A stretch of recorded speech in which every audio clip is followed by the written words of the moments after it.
সে মোবাইলে নবী করিম সাল্লাল্লাহু আলাইহি ওয়াসাল্লামের ব্যাপারে কমেন্টস করতেছে, বলছে যেই দেশে মুহাম্মদের মতো শয়তান নবী জন্মগ্রহণ করে ওই দেশের চেলা চামুন্ডা এরকম খারাপই হয়ে থাকে। প্রথমে আমাদেরকে বুঝতে হবে, আগে বিশ্বজিৎরে বুঝাই, কুলাঙ্গার তোমার পূর্বপুরুষ দাদারা এই মূর্তি পূজক আবু জাহেল, উতবা, সাইবা, ওদের সামনে মুহাম্মদ সাল্লাল্লাহু আলাইহি ওয়াসাল্লাম জন্ম নিছে। ওরা ওই মূর্তি পূজা করত, কিন্তু জীবনে কোনোদিন মুহাম্মদ সাল্লাল্লাহু আলাইহি ওয়াসাল্লামের চরিত্রের উপরে কোনোদিন কোনো আঘাত করে নাই। তারা জীবনে কোনোদিন জানের দুশমন কিন্তু মুহাম্মদ সাল্লাল্লাহু আলাইহি ওয়াসাল্লামকে গালি দিতে পারে নাই। বিশ্বজিৎ, তুমি গালি দিয়ে আবু জাহেলের উপরে উঠে গেছো। অতএব আবু জাহেলকে যেরকম শিশু মাসুম বাচ্চা মুআজ আর মুআওয়াজ এরা কতল করেছে, ওই তাদের ঔরসের সন্তান এখনো দুনিয়াতে বাকি রয়েছে। যেমনি ভাবে ইতিহাস সাক্ষী, পৃথিবীর ইতিহাসে 100 মহামনীষীর, পৃথিবীর শ্রেষ্ঠ ব্যক্তিদের জীবনী রচনা করে বই লেখা হয়েছে, লেখছে খ্রিস্টানরা, কিন্তু সর্বপ্রথম সর্বযুগের সর্বশ্রেষ্ঠ মানব হিসাবে মুহাম্মদ রাসূলের নামে ওখানে লিখতে বাধ্য হয়েছে। কুলাঙ্গার বিশ্বজিৎ, তুমি কি ওই বইটা পড়ো নাই? তোমার দাদারা যারা সবাই মুসলমানের দুশমন, ওরা পর্যন্ত মুহাম্মদ সাল্লাল্লাহু আলাইহি সাল্লামকে শ্রেষ্ঠ মানব বলতে বাধ্য হলো। তোমাদের ধর্মীয় গ্রন্থ ওই সব জায়গায় তোমরা তালাশ করে দেখো, কলকি আত্মার নামে যার সুন্দর চরিত্র বর্ণনা করা হয়েছে, ওই জায়গায় মুহাম্মদ সাল্লাল্লাহু আলাইহি সাল্লামের চরিত্র সম্পর্কে বর্ণনা করা হয়েছে। পৃথিবীর আরব পিছনে যত ধর্ম ছিল, ইহুদি ধর্ম তাওরাত কিতাবে, খ্রিস্টান ধর্ম ইনজিল কিতাবে মুহাম্মদ সাল্লাল্লাহু আলাইহি সাল্লামের গুণগান গেয়ে তার চরিত্রের মাধুরী সমস্ত কিতাবে বর্ণনা করা হয়েছে।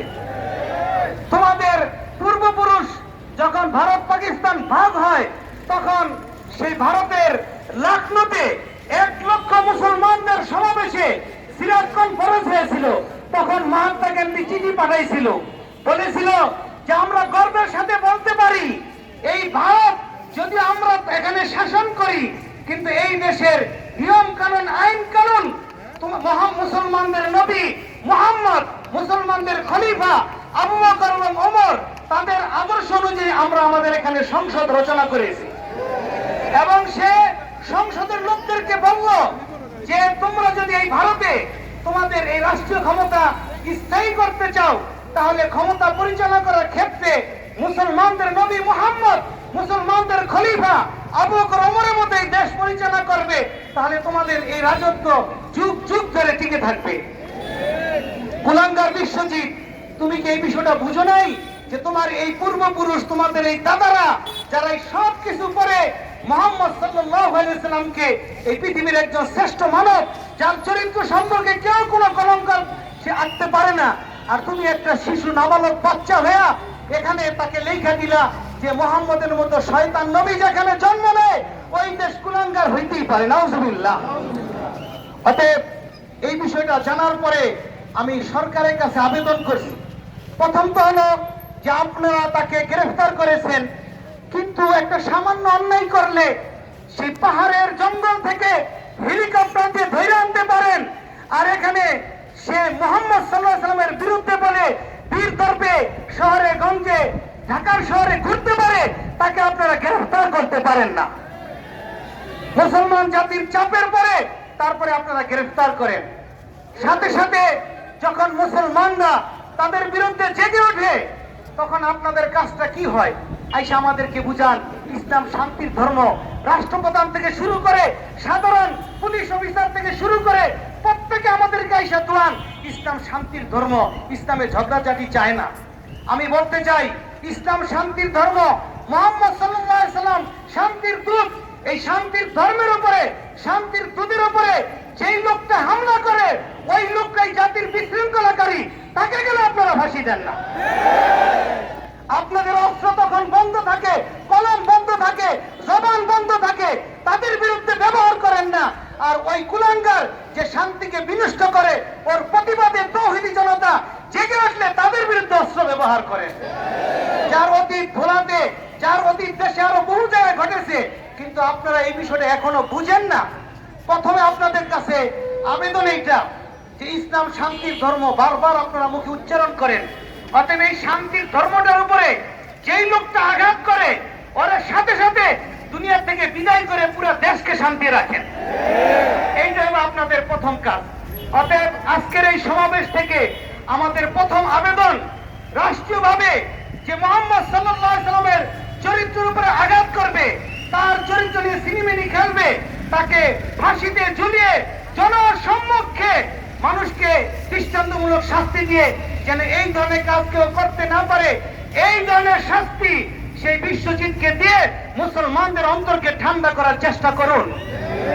নতুবা আপনারা যতই মুসলমান দাবি করেন, নবীর উপরে আঘাত আসবে আর আপনারা চুপচাপ শান্তির ধর্ম স্লোগান দিয়ে এই দুনিয়ায় বাঁচতে পারবেন।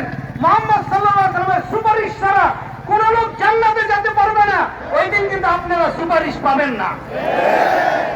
এই দেশের সরকার দেশকে সফল রাষ্ট্র বলে থাকে।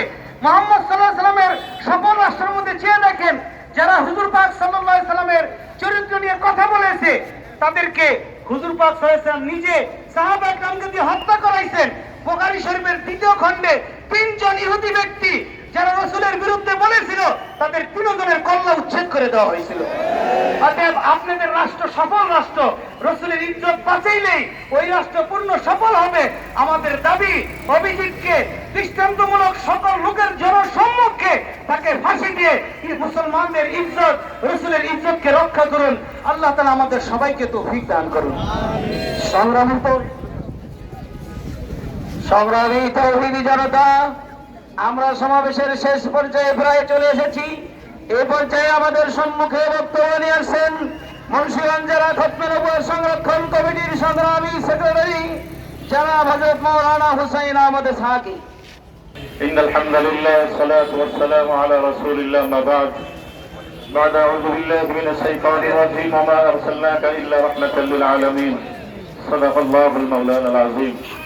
সংগ্রামী তৌহিদি জনতা, প্রচন্ড রোদ উপেক্ষা করে আজ আপনারা এই মুন্সিগঞ্জের হাতিবাগায় উপস্থিত হয়েছেন নবী পাকের মহব্বত এবং ভালোবাসার নজরানা পেশ করার জন্য। সংগ্রামী তৌহিদি জনতা, আমরা এ পর্যন্ত আজকের এই বিক্ষোভ মিছিল এবং প্রতিবাদ সভার যে উদ্দেশ্য এবং লক্ষ্য এই সম্পর্কে জেনেছি। আমি অতি সংক্ষেপে কয়েকটি কথাই বলবো। 1 নম্বর কথা, নবী মুহাম্মদুর রাসূলুল্লাহ সাল্লাল্লাহু আলাইহি ওয়াসাল্লাম শুধু মুসলমানের জন্য নয়, গোটা বিশ্ব মানবতার জন্য, কুল কায়নাতের জন্য আল্লাহর পক্ষ থেকে রহমত হিসেবে প্রেরিত হয়েছে। এজন্য নবী মুহাম্মদুর রাসূলুল্লাহ সাল্লাল্লাহু আলাইহি ওয়াসাল্লাম যেহেতু গোটা বিশ্বের জন্য রহমত, নবী পাককে কটাক্ষ করে যে কথা বলবে সে শুধু মুসলমানের শত্রু নয়, আমরা বিশ্বাস করি সে বিশ্ব মানবতার শত্রু। সে যেমনি ভাবে মুসলমানের শত্রু, একইভাবে তারা হিন্দুদের শত্রু, তাই খ্রিস্টানদের শত্রু, সে দেশের শত্রু, সে মূল মানবতার শত্রু। সংগ্রামী তৌহিদি জনতা, আজকে আমরা সুস্পষ্ট ভাষায় বার্তা দিতে চাই, বিশ্বজিৎ সরকার সে যে নবী পাকের বিরুদ্ধে এত বড় কটূক্তি করেছে, এটা তার নিজের শক্তির বলে করেনি, তার পিছনে ইন্ধনদাতা রয়েছে। আমরা ময়দানে এর প্রতিবাদে নামার পর টের পেয়েছি এটা বিশ্বজিতের পক্ষ থেকে হয় নাই, বিশ্বজিতের পিছনে অনেক বড় বড় ইন্ধনদাতা রয়েছে। আমরা বলতে চাই, ভালো মতো শুনে রাখবেন, আপনাদের শক্তি যত বেশি হোক না কেন, আপনারা হতে পারেন সরকারের উচ্চ পদে বসা, কিন্তু ভালো মতো মনে রাখবেন এই দেশের জনগণ, এই দেশের তৌহিদি জনতা নবী পাকের প্রেম এবং ভালোবাসায় যখন উদ্বুদ্ধ হয়ে রাজপথে নেমে আসবে, জনগণকে প্রতিরোধ করার ক্ষমতা আপনাদের টিকবে না, টিকবে না।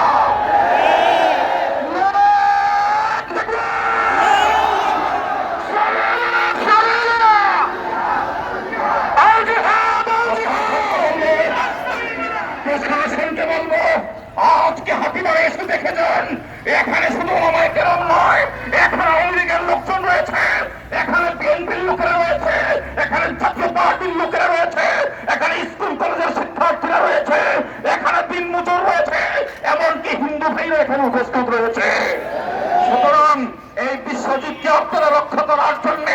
মুন্সিগঞ্জের মধ্যে আগুন লাগাবেন না, গোটা দেশে আগুন লাগাবেন না।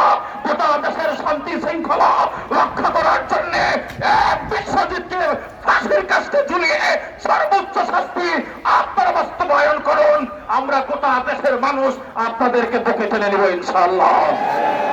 শেষ কথা বলে যেতে চাই, আজকে যেমনি ভাবে আপনারা নবী পাকের প্রেম এবং ভালোবাসার নজরানা দেওয়ার জন্য, নবী পাকের ভালোবাসার প্রমাণ পেশ করার জন্য অত্যন্ত কষ্ট এবং মেহনত করে প্রচন্ড রৌদ্র উপেক্ষা করে এই জায়গায় উপনীত হয়েছেন। আগামী দিনে যদি বিশ্বজিৎ এবং নবী পাকের সমস্ত দুশ্মনদের সর্বোচ্চ শাস্তির দাবি নিয়ে পেয়েছে মধুমর্তা আমার প্রকাশ হোম কোনো কর্মসূচি দেয়, সেই কর্মসূচিতে অংশগ্রহণ করে হতে পারে শরীরের রক্ত দিতে হবে, হতে পারে জীবনটা চলে যেতে পারে। সেদিন আপনারা নবী পাকের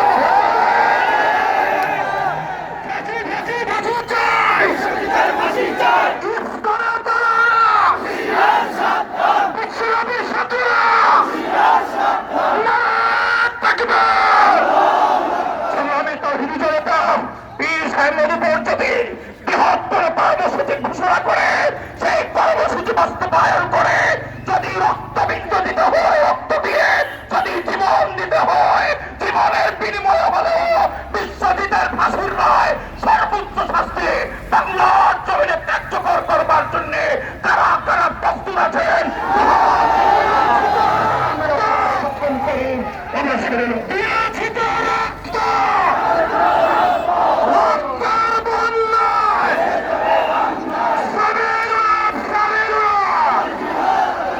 সংগ্রামে উপস্থিতি পর্যায়ে আমাদের সম্মুখে গুরুত্বপূর্ণ বক্তব্য নিয়েছেন খতমে নবুয়ত সংরক্ষণ কমিটি বাংলাদেশের সংগ্রামী সিনিয়র নায়েবে আমির সৈয়দপুর জামিয়ার সম্মানিত মাহতামিম শেখুল হাদিস আল্লামা বশির আহমদ। আল্লামা